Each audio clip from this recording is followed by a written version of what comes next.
আমরা প্রথমে এই 3 নম্বর ম্যাজিকের জন্য কি করব, আমরা এই ত্রিভুজটা নিব, তারপর কি করব, আমরা এই একটা ত্রিভুজ গ্যাপ দিব, তারপরে এই ত্রিভুজ নিব, আবার এই ত্রিভুজ গ্যাপ দিব, আমরা এই ত্রিভুজ নিব। এই তিনটে ত্রিভুজ নিলে তিনটা ত্রিভুজ থেকে আমরা 9টা সূত্র পাবো। আমাদের যে আরো ত্রিকোণমিতির 9টা সূত্র আছে সেই সূত্রগুলো এখন দেখো কিভাবে করবা। আমরা 3 নম্বর ম্যাজিকের জন্য যে সূত্রটা ব্যবহার করব সেটা হচ্ছে স্কোয়ার প্লাস বি স্কোয়ার সমান সি স্কোয়ার, এর যে সূত্র এটা আমরা সবাই জানি, এটা পিথাগোরাস উপপাদ্য থেকে এই সূত্রটা আসে, অর্থাৎ লম্ব স্কোয়ার প্লাস ভূমি স্কোয়ার সমান অতিভুজ স্কোয়ার। আমরা যেহেতু ত্রিকোণমিতি সূত্রগুলো শিখতেছি, আর ত্রিকোণমিতি কিন্তু আমরা প্রত্যেকটা কাজ করে থাকি সমকোণী ত্রিভুজ নিয়ে। তাহলে আমরা প্রত্যেকটা ত্রিভুজ হচ্ছে আমাদের সমকোণী ত্রিভুজ।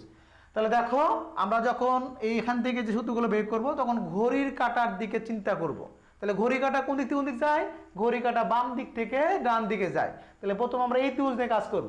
তাহলে আমরা এই ত্রিভুজ নিয়ে যদি কাজ করি, এই ত্রিভুজের সবচেয়ে বামে কি আছে দেখো, আমাদের সাইন, তারপরে কস, তারপরে 1 এভাবে আসতেছে। তাহলে আমরা সূত্র অনুসারে কি আসতেছে তো, তাহলে এটা হচ্ছে আমাদের এ, এটা হচ্ছে বি। তাহলে আমরা সাইনকে ধরবো, কসকে বি ধরবো, আর 1কে ধরবো, সি ধরবো।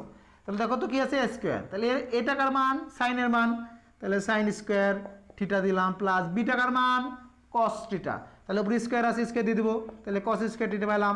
আর এই সি টাকার মান 1, তাহলে সি এর মানটা হচ্ছে 1, তাহলে 1 কে স্কোয়ার করলে আমরা 1ই পাবো। তাহলে দেখো আমরা কি শিখলাম এর থেকে, sine square theta plus cos square theta সমান 1। তাহলে আমরা ত্রিকোণমিতির একটা সূত্র পেয়ে গেলাম। এখান থেকে আমরা আরো দুটো সূত্র নিতে পারি। দেখো তো কি কি হয়, সাইন স্কোয়ার থিটা, তাহলে সাইন স্কোয়ার থিটার সঙ্গে কি পাবো আমরা, দেখো 1 আছে 1 দিলাম, এই প্লাস কস স্কোয়ার থিটা ডাইনে চলে যাবো, তাহলে প্লাস আছে এদিক নিয়ে গেলে মাইনাস হয়ে যাবে। তাহলে সাইন স্কোয়ার থিটার সঙ্গে কি জানি আমরা 1 মাইনাস কস স্কোয়ার থিটা। একইভাবে আমরা আর একটা সূত্র নিয়ে আসি, এই কস স্কোয়ার থিটার সূত্র। তাহলে কস স্কোয়ার থিটার সঙ্গে কি জানি, দেখো 1 এখানে দিলাম, তাহলে এই সাইন স্কোয়ারটা ওদিক নিয়ে যাবো, তাহলে প্লাস আছে মাইনাস হয়ে গেল। তাহলে কস স্কোয়ার থিটার সঙ্গে কি জানি আমরা 1 মাইনাস সাইন স্কোয়ার থিটা। তাহলে আমরা এই ত্রিভুজ থেকে দেখো 3টে সূত্র পেয়ে গেলাম। একইভাবে আমরা এই ত্রিভুজ থেকে আরো 3টে সূত্র পাবো। তাহলে দেখো এবার কি করব, এই ত্রিভুজের বামে কি আছে, বামে আছে 1, দেখো এইভাবে আসতেছে, এইভাবে আসবে। তাহলে ঘড়ি কাঁটা বাম দিক থেকে ডান দিকে ঘুরে।